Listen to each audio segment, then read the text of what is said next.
সুপ্রিয় দর্শক, আসসালামু আলাইকুম। দেশ ও প্রবাসে যে যেখানে আছেন আপনাদের প্রত্যেককেই শুভেচ্ছা জানাচ্ছে। আজকের নতুন একটি প্রতিবেদন দেখতেই পাচ্ছেন, আমার সামনে একটি আপু আসছে। আপুকে আসলে দেখে যে কেউ মনে করবে যে আসলে ইন্ডিয়ান কোনো নায়িকা বা ইন্ডিয়ায় বাড়ি, তার উচ্চ লম্বা চেহারা সব দিক থেকে আসলে একেবারে নায়িকা আছে, কোনো দিক থেকে কম নাই। আসলে কেন প্রতিবেদনে আসছে বা কি অবস্থা হয়েছে চলুন কথা বলে জানার চেষ্টা করি। আপু আসসালামু আলাইকুম। ওয়ালাইকুম সালাম। আপু আপনার নাম কি? মরিয়ম।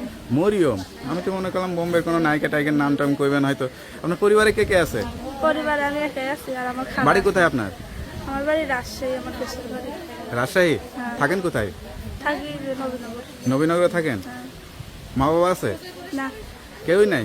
মা বাবা কি হয়েছে? বাবা বিয়া করে চলে গেছে। হ্যাঁ। আপনি কি লেখাপড়া করেন? না, আরে করেনি, লেখাপড়া করেনি নাই? না করি না। কি করেন, কিভাবে দিন কাটে আপনার? লোকের বাড়ি কাজ করি। মানুষের বাড়িতে কাজ করতে হয়? আপনার মতো এরকম সুন্দরী মেয়ে দেখতে শুনতে আসলে কাজ মানে করলে খাবো। সত্যি কথা বলতেছেন? কেমন লাগে আসলে এই জীবনটা?